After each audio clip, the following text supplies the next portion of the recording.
perjuangan bisa diteruskan oleh banyak pihak.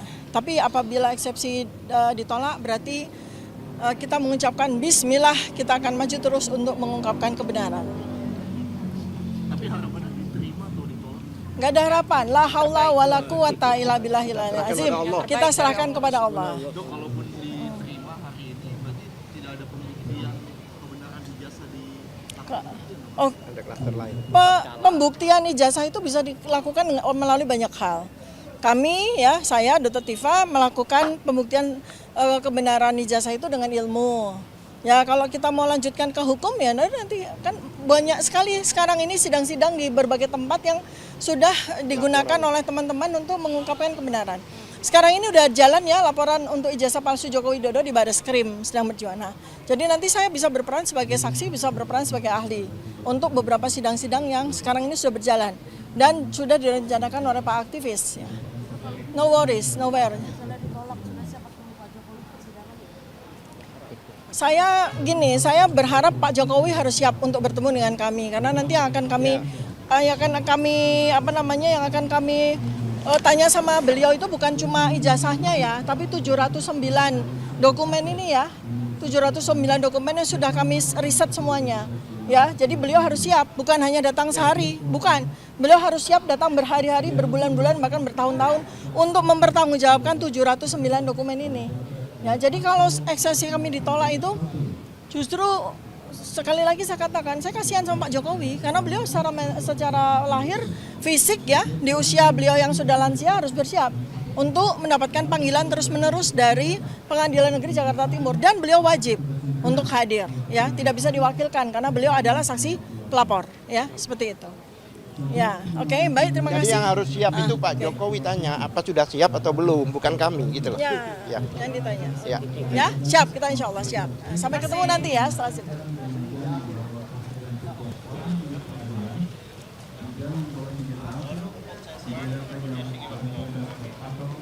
Alat maupun benda apapun yang terjadi membahayakan keamanan sidang. Ya dari sini Pak. Ya Pak, ya silakan. Nah, Bang, saya Bang. Pengambilan foto serta mengambil harus izin ketua majelis. Waktu kita tinggal sedikit Pak, 8 menit. Silakan persiapan.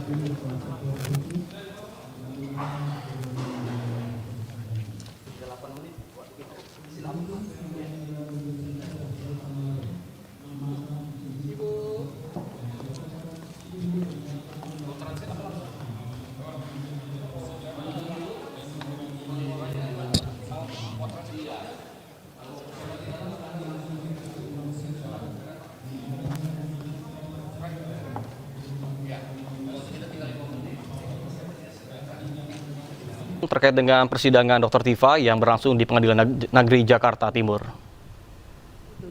Gedung Cimandiriwan, Jalan Cimandiri nomor 1, Kelurahan Cikini, Kecamatan Menteng, Kota Administrasi Jakarta Pusat, Provinsi Daerah Khusus Ibu Kota Jakarta, berdasarkan surat kuasa khusus tanggal 25 Juni 2026. Pengadilan Negeri tersebut telah membaca penetapan ketua tentang penunjukan majelis hakim, penetapan majelis hakim tentang penetapan hari sidang, berkas perkara dan surat lain yang bersangkutan dengan perhatikan dakwaan dari penuntut umum.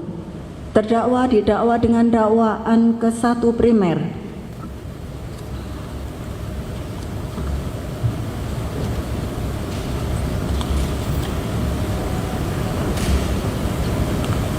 Sebagaimana diancam pidana dalam pasal 434 ayat 1, Yunto pasal 441 ayat 1, Yunto pasal 126 ayat 1, Undang-Undang Republik Indonesia nomor 1 tahun 2023 tentang Kitab Undang-Undang Hukum Pidana. Dakwaan ke-1 subsidiar.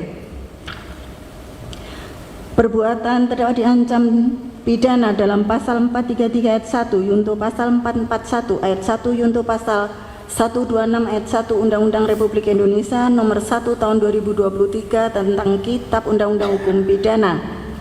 Kedua primer, perbuatan terdakwa sebagaimana diatur dan diancam pidana dalam pasal 434 ayat 1 Undang-Undang Republik Indonesia nomor 1 tahun 2023 tentang Kitab Undang-Undang Hukum Pidana.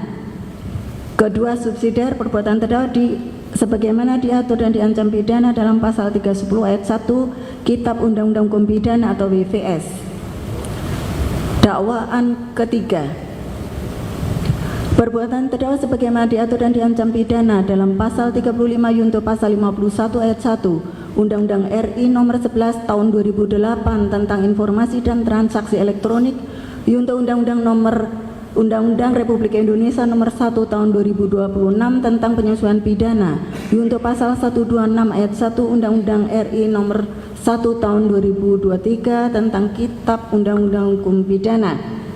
Atau dakwaan keempat, perbuatan terdakwa sebagaimana diatur dan diancam pidana dalam pasal 32 yunto pasal 48 ayat 1 Undang-Undang Republik Indonesia nomor 11 tahun 2008 tentang informasi dan transaksi elektronik, yunto Undang-Undang RI nomor 1 tahun 2026 tentang penyesuaian pidana, yunto pasal 126 ayat 1 Undang-Undang Republik Indonesia nomor 1 tahun 2023 tentang Kitab Undang-Undang Hukum Pidana, menimbang bahwa atas surat dakwaan penuntut umum tersebut terdakwa melalui tim advokatnya mengajukan perlawanan pada hari Kamis tanggal 9 Juli 2026 yang pada pokoknya sebagaimana termuat lengkap dalam putusan ini dan untuk singkatnya dianggap telah dibacakan.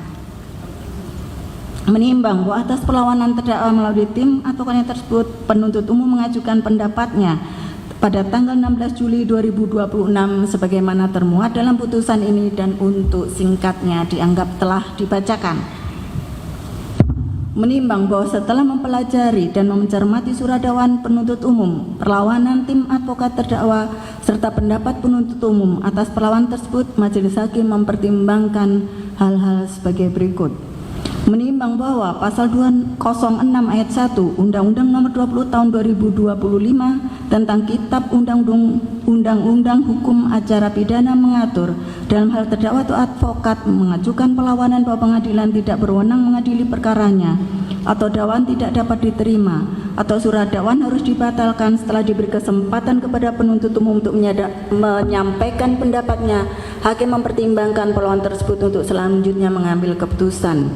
Menimbang berdasarkan ketentuan tersebut, ruang lingkup perlawanan secara limitatif yaitu terbatas pada 3 hal. Pengadilan tidak berwenang mengadili perkaranya, 2. Surat dakwaan tidak dapat diterima, dan 3. Surat dakwaan harus dibatalkan.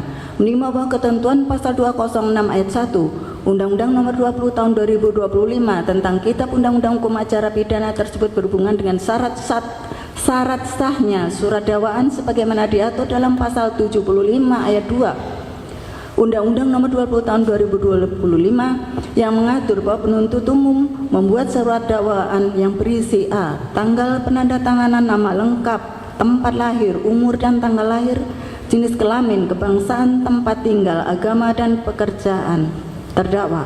B. Surat uraian secara cermat, jelas dan lengkap mengenai tindak pidana yang didakwakan dengan menyebutkan waktu dan tempat tindak pidana dilakukan. C.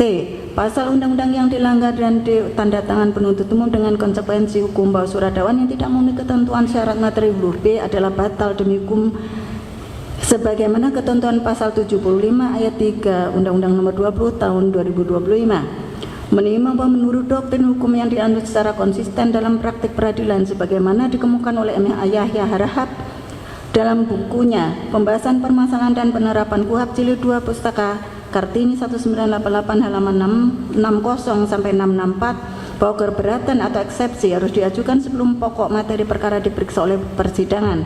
Itu sebabnya sifat eksepsi adalah suatu upaya yang diberikan kepada terdakwa dalam hal-hal yang berhubungan dengan masalah formil. Eksepsi belum memasuki masalah yang bersangkutan dengan pokok perkara. Menimbang sejalan dengan doktrin tersebut, Harun M. Hussein Esa dalam buku Surat Dakwaan, Teknik Penyusunan, Fungsi dan Permasalahannya dari Rineka Cipta 1990 halaman 159 menegaskan bahwa tentunya eksepsi tersebut harus dilandasi oleh dasar-dasar hukum dan argumentasi yang tepat dan akurat. Menimbang bahwa setelah mencermati perlawanan tim advokat terdakwa, majelis hakim mengidentifikasi dalil perlawanan yang pada pokoknya dapat diklasifikasikan berdasarkan pasal 206 ayat 1 KUHP 2025 sebagai berikut. 1. Pengadilan tidak berwenang mengadili perkaranya. Perlawanan mengenai kewenangan mengadili atau kompetensi relatif dengan alasan kekacauan penentuan lokus delicti dan domisili. 2. Ketidakjelasan dasar penunjukan Pengadilan Negeri Jakarta Timur melalui SK KMA. 2. Dakwaan tidak dapat diterima. Perlawanan surat dakwaan tidak dapat diterima karena ketidakjelasan dasar dakwaan setelah adanya pencabutan pengaduan penghentian perkara terhadap terlapor lain dengan alasan 1 laporan untuk semua terlapor. 2. Adanya perdamaian dan penerbitan SP3 terhadap terlapor lain. 3. Berlakunya pasal 79 ayat 4 Undang-Undang Nomor 20 Tahun 2025 dan Asas Onderbergheid van Glah. 4. Pengaduan tidak boleh diposisikan sebagai alat kriminalisasi terhadap kritik jabatan atau lembaga. 5. Pelanggaran asasi similiasi milibus. 3. Surat dakwaan harus dibatalkan. Perlawanan surat dakwaan batal demi hukum karena kabur dan tidak jelas atau obskur libel dengan alasan 1. Pelanggaran nyata terhadap asas legalitas non-retroaktif, tempus delicti yang sengaja dibuat kabur dan terlampau luas.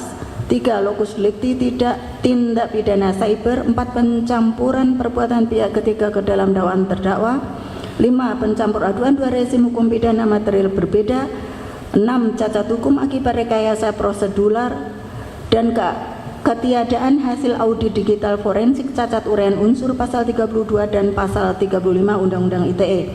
7. Pelanggaran terhadap hak imunitas hukum. 8. Dakwaan gagal meredakan kritik atau penilaian kepentingan hukum dari serangan kehormatan pribadi. Menimbang bahwa terhadap masing-masing dalil perlawanan tersebut majelis hakim akan pertimbangkan sebagai berikut. Pengadilan tidak berwenang mengadili perkaranya. Menimbang bahwa dalil perlawanan mengenai kewenangan mengadili atau kompetensi relatif karena 1. Kekacauan penentuan lokus delicti dan domisili.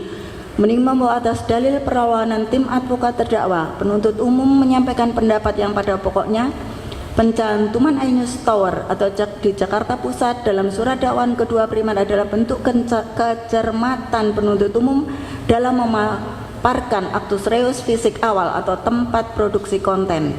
Namun karena dampak digital dari unggahan terdakwa bersifat ubiquitas, terjadi di mana saja di seluruh ruang digital secara simultan, maka yurisdiksi relatif tidak berhenti hanya di wilayah Jakarta Pusat. B.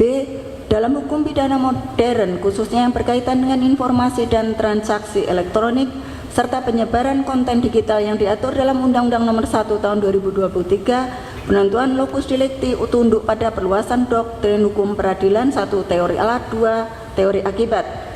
Berdasarkan pasal 165 ayat 2 Undang-Undang Republik Indonesia Nomor 20 Tahun 2025 dan Kitab Undang-Undang Hukum Acara Pidana tentang Kitab Undang-Undang Hukum Acara Pidana atau pasal 84 ayat 2 KUHP lama mengenai kediaman sebagian besar saksi untuk menunjuk Pengadilan Negeri Jakarta Selatan.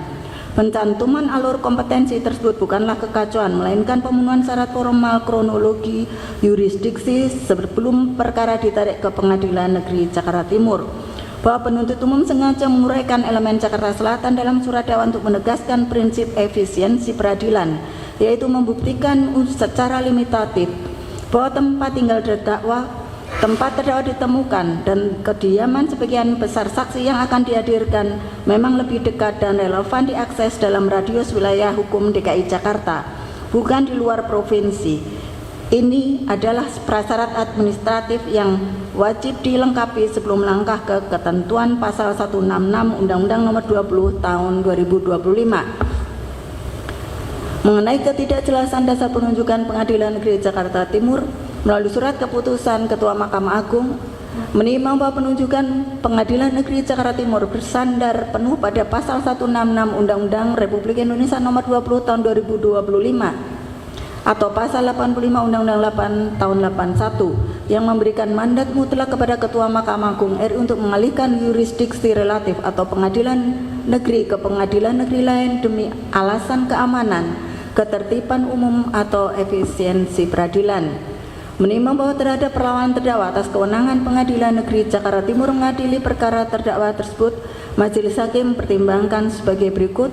Menimbang bahwa ketentuan pasal 75 ayat 2 huruf A Undang-Undang Nomor 20 Tahun 2025 mengenai isi surat dakwaan tersebut jelas ditentukan harus memuat waktu dan tempat tindak pidana dilakukan adalah untuk menentukan kemana penuntut umum melimpahkan perkara ke pengadilan negeri yang berwenang mengadili perkara. Menimba bahwa kewenangan pengadilan negeri untuk memeriksa perkara pidana sebagaimana ditentukan dalam pasal 165 ayat 2 KUHP dihubungkan dengan ketentuan pasal 75 ayat 2 huruf A Undang-Undang Nomor 25 Tahun 2025 tentang KUHP mengenai isi surat dakwaan tidak disyaratkan